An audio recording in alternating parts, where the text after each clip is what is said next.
মাতারার একই কৃপা, নিঃসন্তান দম্পতি এই মন্দিরে এসে করছেন সন্তান লাভ। মা আমাদের গ্যারান্টি দিছিল যে 3 মাসের ভিতর তোদের বাচ্চা হবে। এবার মার কথা মতন 3 মাসের ভিতর আমার পেটে বাচ্চা আসছে। এছাড়াও এই মন্দিরে এসে মনে প্রাণে মাকে ডাকলে যে কোনো সমস্যার সমাধান হচ্ছে ম্যাজিকের মতো, এমনই দাবি ভক্ত মহলের। কিন্তু কোথায় রয়েছে এই জাগ্রত তারা মায়ের মন্দির? সমস্ত কিছু জানবেন আজকের এই প্রতিবেদনে। মহাশিবরাত্রির দিন আমরা HPR নিউজের পক্ষ থেকে পৌঁছে গিয়েছিলাম এই ঠিকানায়। সেদিন সেখানে ধুমধাম করে চলছিল তারা মায়ের বাৎসরিক আরাধনা, আর সেটা দেখতেই ভিড় করছিল হাজার হাজার ভক্তবৃন্দরা। মাতারার পাশে বসে হাজারো ভক্তবৃন্দের মধ্যে আশীর্বাদ বর্ষণ করতে দেখা গেল তারাপীঠ ও কামাখ্যা মন্ত্র তন্ত্রসিদ্ধ সাধক রাজানাথ অঘরী তান্ত্রিককে। ভক্তরা তাকে মা বলে ডাকেন। সেখানে ভক্তবৃন্দদের জন্য করা হয়েছিল মহাপ্রসাদের ব্যবস্থা। এছাড়াও দুস্থ মানুষের মধ্যে নিজ হাতে বস্ত্র তুলে দিতে দেখা গেল রাজানাথ অঘরীকে। বস্ত্র পেয়ে মা মাসিদের মুখের হাসি ছিল দেখবার মতন।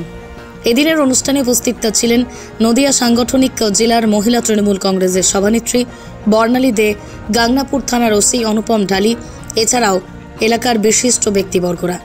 এদিনের অনুষ্ঠানে বিশেষ অতিথি হিসেবে উপস্থিত ছিলেন টলিউডের 2 জনপ্রিয় অভিনেত্রী সায়ন্তিকা বন্দ্যোপাধ্যায় এবং ঋত্বিকা সেন। এতক্ষণ আপনাদের যে জাগ্রত তারামায়ের মন্দিরের কথা বলছিলাম, তা নদিয়া জেলার গাংনাপুর থানার অন্তর্গত শ্রীধরপুরে তারাপীঠ ও কামাখ্যার তন্ত্রসিদ্ধ সাধক রাজানাথ অঘরীর তান্ত্রিকের হাত ধরেই প্রতিষ্ঠিত হয়েছে। এ বিষয়ে বিস্তারিত শুনে নেব রাজনাথ অঘরী এবং তার অনুগামীদের মুখ থেকে। কি অনুষ্ঠান ছিল আপনার?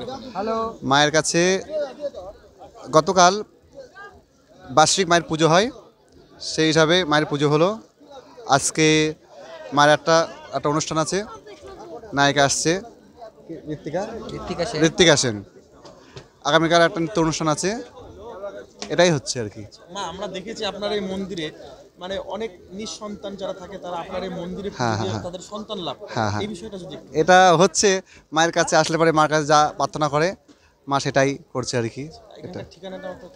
ঠিকানা রানাঘাট, শ্রীধরপুর, গাংনাপুর থানার অন্তর্গত শ্রীধরপুর।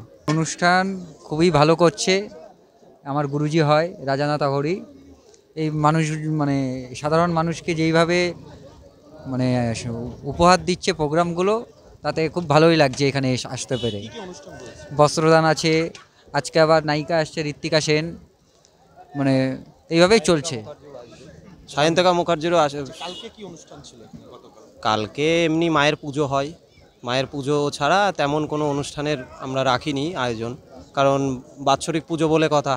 এবার ওই দিন যদি অন্য কোনো আইটেম বা অন্য কোনো প্রোগ্রাম রাখা হয়, আমাদেরই পক্ষে সেগুলো চালনা করা অসম্ভব হয়ে যায়। এই জন্য আর কি আমরা চাই যে পরের দিন প্রোগ্রামটা রাখাটাই ভালো আমাদের পক্ষে, তারও পক্ষে, আমার বন্ধু হয় ওর পক্ষেও ভালো আর কি।